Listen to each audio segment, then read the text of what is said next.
Welcome everyone to this week's podcast here at Diane's Tarot. I am Diane Aquarius.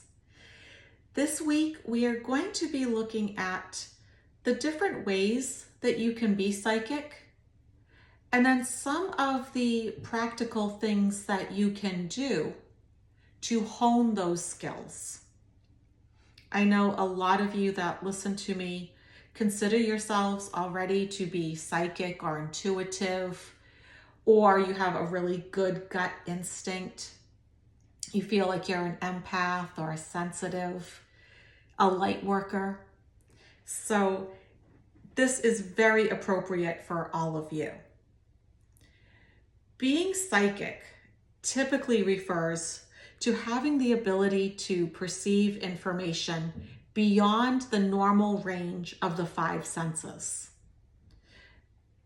This can include various types of extrasensory perception, or ESP, such as the 7 that I'm going to list next.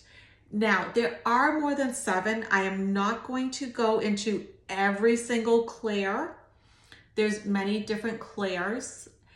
If you want, if this inspires you in some way, in membership, there is a psychic development course that you can take and a 2-hour seminar that's on there. That's for Awaken Your Mind and above, so $9.99 or above.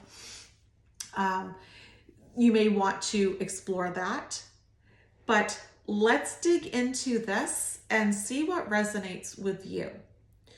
So first, let's talk about being clairvoyant. That's the ability to see events, objects, or places that are not physically present.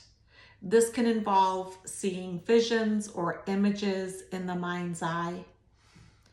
I know sometimes when I'm working with spirit, I can see orbs. There are people that can see auras around people. Sometimes our loved ones in spirit will come up and make themselves known visually. Sometimes our guides will. We'll also get into mediumship in this podcast because I think a lot of you are interested in that. And I do have a mediumship class too, if that's something you wish to explore. And I know a lot of people think that they're not clairvoyant. And what I would say is, I think most people are at some level, especially children, right? At some point though, I think either it gets discouraged by their parents or they see something that's paranormal that scares them. I know when I was younger, I would see lots of spirits in my bedroom at night and it would scare me. And so for a while, I shut down my clairvoyancy, my third eye chakra, being able to see in my mind's eye. And I know a lot of people think that they can't visualize very well. They think that they have issues with guided meditations. But if you take my meditation class, the very first meditation I teach you is the very first one that I was taught, which is simply you imagine a lemon in great detail, seeing like every pore in it. You can feel it, sense it. You imagine a very sharp knife slicing right through it, and you pick it up and you bite into it and you taste that sourness. And so I bring you through that process. And I think most people, if I say to you, picture an apple, you can picture an apple. So it's not that you actually have some sort of actual disability with being clairvoyant. It's a skill like anything else that you just need to hone. Let's talk about clairaudience. That is the ability to hear sounds, voices, or messages that are not audible to others. This can involve hearing guidance or messages from spiritual entities. Now, just let me say something. your loved ones in spirit, your spirit guides, your angels, they're never going to say something terrible to you. They're not going to upset you. They can give warnings because they want to protect you, but they're not going to tell you to hurt yourself, hurt someone else. Same thing with being clairvoyant. Your loved ones in spirit aren't going to show you something scary. So, just make sure that what you are seeing and hearing is coming from the spirit world, and, you're not having, say, hallucinations of some sort. I would say most of the time I'm not clairaudient, but I did have a very specific incident when I was in my 20s. I was driving on Cape Cod, and I was at a 4-way stop sign, and I was the next in line to go. And as loud as day, I heard a voice say, "Do not go when the light turns green." And it was so strong and so powerful, it shook me. I listened. And if I hadn't listened, you wouldn't be listening to this podcast. Because when the light turned green, there was a truck that went straight through the intersection. He ignored the red light, and I was just in a small sedan, and I would have been crushed. So our spirit guides, our angels, our loved ones on the other side can give us these real clear messages. Let's talk about clairsentience. And I think a lot of us have clairsentience and claircognizance, but we don't necessarily recognize it. We take it for granted. So clairsentience is the ability to sense or feel emotions, energies, or physical sensations from people, places, or objects. This can involve intuitively picking up on someone else's feelings or sensing the atmosphere of a location. So certainly if you identify as an empath, a sensitive, this would be you. This is when you know what somebody is feeling without asking them. You can just feel it. Or you can walk into a location and you can tell if something negative, or maybe it was happy, just happened there. I know when I lived in Cambodia and I taught English and ballet over there, one of the tours that you can take in Cambodia is of the killing fields. And this was from the time of the Vietnam War with the Khmer Rouge. And I intentionally never, ever took that tour because I know just from going to historical places here in the US, if I go someplace where there's been a battle, if there's been, like a lot of heavy negativity, it takes too much out of me. I can feel it. And it can be quite draining. So my suggestion to you is you may want to use something to smudge. I recommend using rosemary to smudge if you're going to. I know a lot of people use sage. I prefer rosemary for cleansing purposes. Just to keep the energy clean in your atmosphere.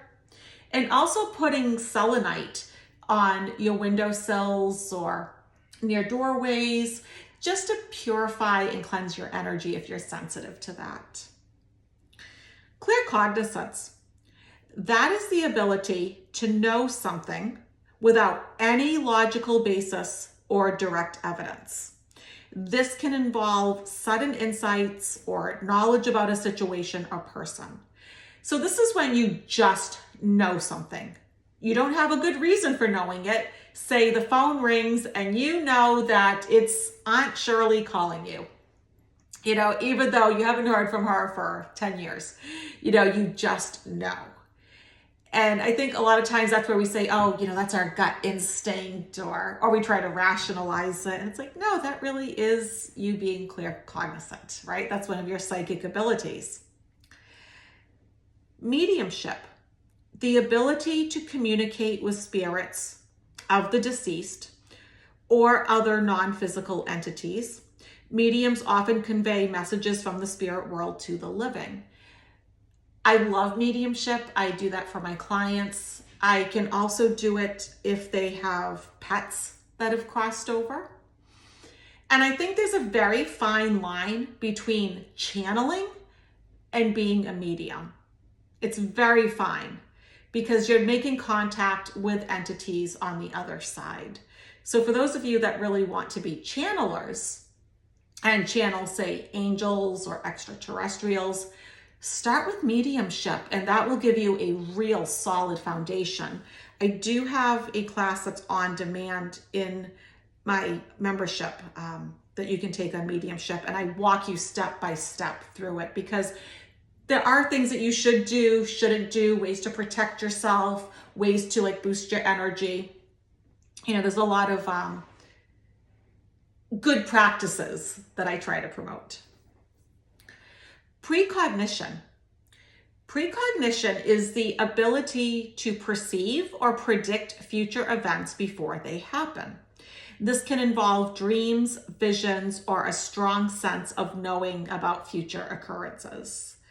And so I think a lot of us that do psychic work, that, you know, we give people readings, maybe we use tarot, pendulums, oracle cards, those sort of things, we really tap into our precognitive abilities.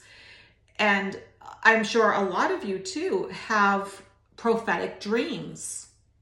You know, you have a dream of something and then all of a sudden it happens in real life. And I think that's just to get you ready for that moment. That's either your higher self or your guides, your angels, trying to get you ready for something that's about to happen in the future. And lastly, we'll talk about telepathy. Telepathy is the ability to read or communicate thoughts and emotions directly from one mind to another without the use of spoken words or other conventional means. I think telepathy is such a practical, useful skill. And I'll tell you why. Because if you do any sort of animal communication, animals are telepathic indeed. It helps to be telepathic. If you work with any population that's nonverbal.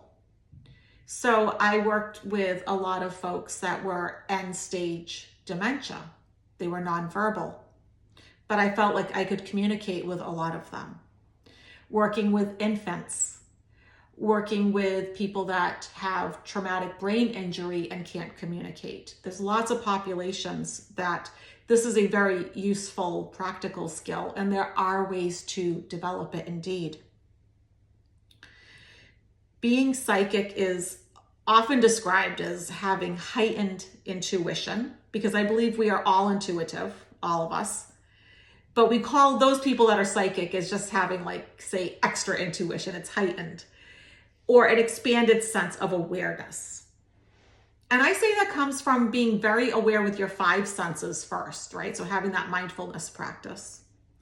People who consider themselves psychic may use their abilities to provide guidance, healing, or insights for themselves and others.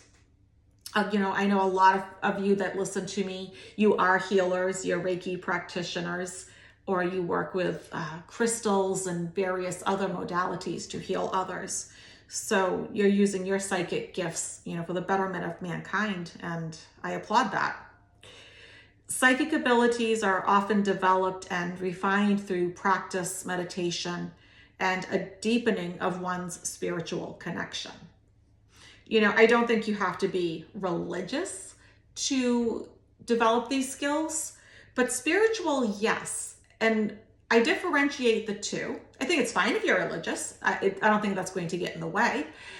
But being connected with the real you, your soul, the part of you that is always you from lifetime to lifetime, that can never die, that existed before you got into this body, that will exist when you leave this body.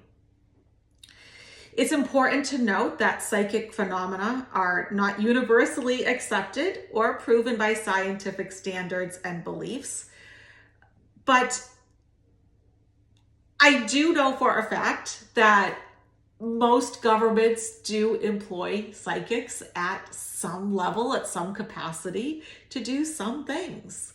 And so even though there's not necessarily this one way of measuring it, it's still real. And I think for those of us who have experienced it and, who use it on a regular basis, we know that it's real, whether it can be measured or not. But we have done a lot of studies scientifically, I know, with channelers. For those of us who talk to the other side, whether it's through mediumship or extraterrestrials or angels, they hook their heads up to electrodes and they can measure the brain waves. And when they're in that state where they're getting these messages, their brain waves are actually altered and they can see it. So I think we're making great strides in actually measuring it, for those of you that like proof. Some people are naturally more attuned to their psychic senses, but I would say everybody does have some, whether you want to work with it or not, it's still there, while others may need to cultivate and develop these abilities over time. So developing psychic skills involves cultivating your intuition, expanding your awareness, and practicing techniques that can enhance your extrasensory perception. There's that word again, ESP. Here's some things that you can do to develop your psychic abilities. Number 1, meditation. And I do believe it has to be on a regular basis. You want to have this as like a daily practice, something that you do every day, just like brushing your teeth. Regular meditation can quiet your mind and help you become more attuned to subtle energies. Focus on your breath, visualize a peaceful place, or use guided meditations to enhance your awareness. I highly suggest that you start with the mindfulness meditations first, which I'll get into. But once again, in membership, I do have over 40 guided meditations that you can do. And I do have some that is free to the public. I did put out one for the Lionsgate portal that you can really use anytime. Number 2, mindfulness. Practice being present in the moment. Pay attention to your surroundings, sensations, and feelings without judgment. So I like that saying, observe, don't absorb. So just observe what's going on, right? So let's say, there's something stressful going on around you. Maybe it's too loud, people's fighting, the energy's negative. Observe it, but don't absorb it. Same thing with watching the news. They rarely put anything good on the news nowadays, right?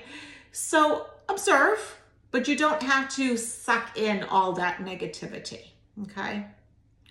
This can help you become more aware of subtle impressions and intuitive insights. 3, trust your intuition. I always say, validate what you get. Trust that it's true. So often we question and doubt it that we push everything out that we've received and it's valid information. So start paying attention to your gut feelings and inner knowing. When you receive intuitive guidance, act on it and observe the outcomes. Over time, you'll learn to trust and refine your intuition. Which brings us into number 4, keeping a journal. So as you're paying attention to these gut feelings and, the inner knowings that you're getting, start journaling it. Document your experiences. Date it. Because I can go back, to when I was in college. So I can go back decades and see, what I was getting. And sometimes at the time, actually much of the time, at the time, it didn't make sense. But looking back, it actually makes perfect sense. Document your experiences, dreams.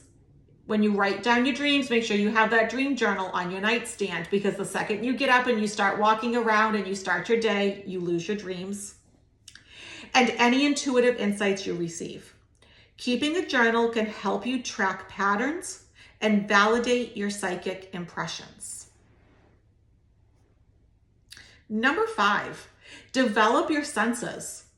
Practice exercises to enhance your sensory perception.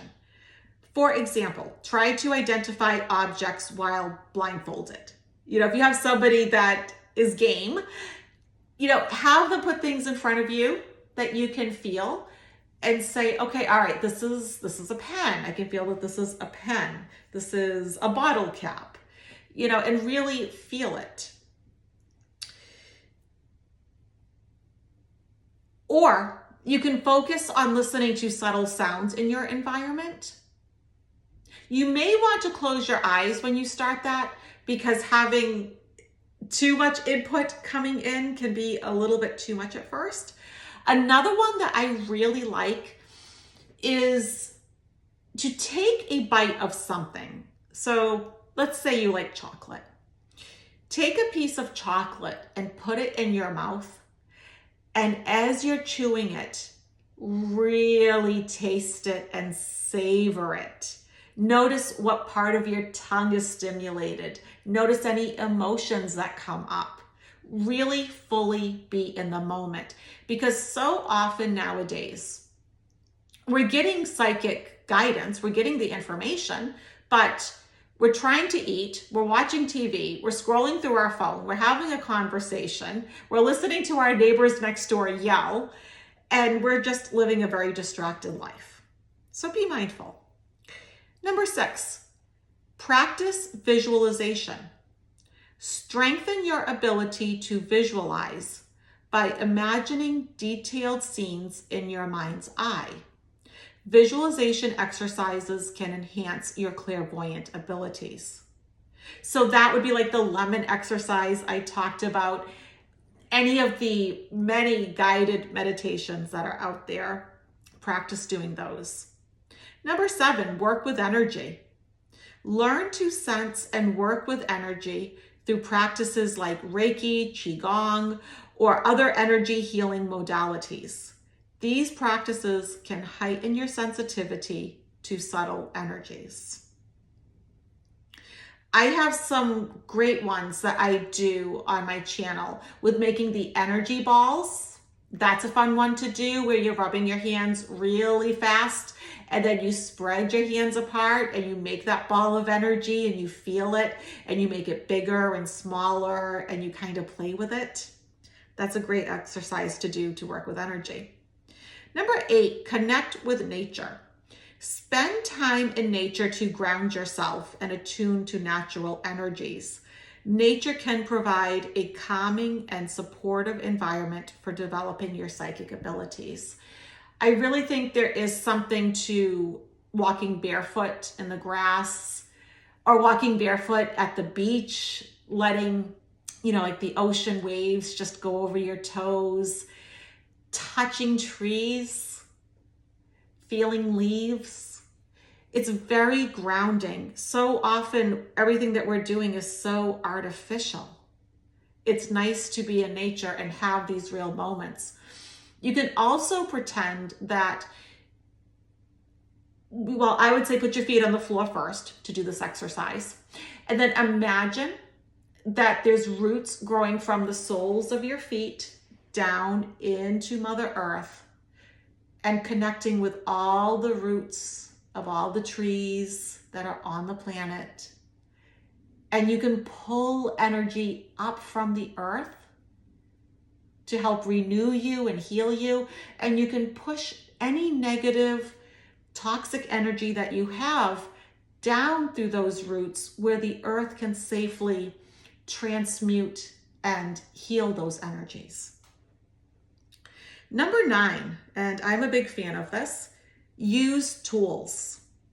Experiment with divination tools like tarot cards, runes, oracle cards, pendulums. There's so many different options out there nowadays. I teach whole classes on using different tools, especially when it comes to manifestation work. You can also use candles and magic wands, crystals. These tools can help you focus your intuition and gain insight. 10, join a group. Connect with like-minded individuals through psychic development groups or classes. Sharing experiences and practicing together can enhance your learning and confidence. And hopefully that's something that, I do with my membership, that it is a community. We do practice together. It is a safe place. 11, seek guidance. And this was so hard for me when I was younger because where I lived, there were no crystal shops, new age shops, metaphysical stores. So if you can, work with a mentor or teacher who can provide guidance, support, and feedback on your development. And that has been, one of the greatest pleasures in my career is being that person that can help others. Number 12, stay open and curious. Maintain an open mind and a sense of curiosity. Be willing to explore and learn without preconceived notions or skepticism. So if you're closed-minded that none of this is real and only special people are psychic, or that's for other people and not me, it's not going to work.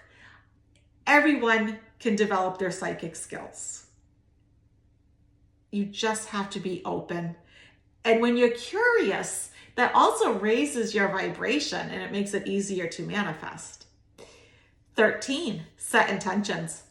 Clearly state your intention to develop your psychic abilities. Meaning just get really clear about what it is you want to do and put it out into the universe. Let your guides and angels know that you want to do this. Intentions can help focus your energy and attract opportunities for growth.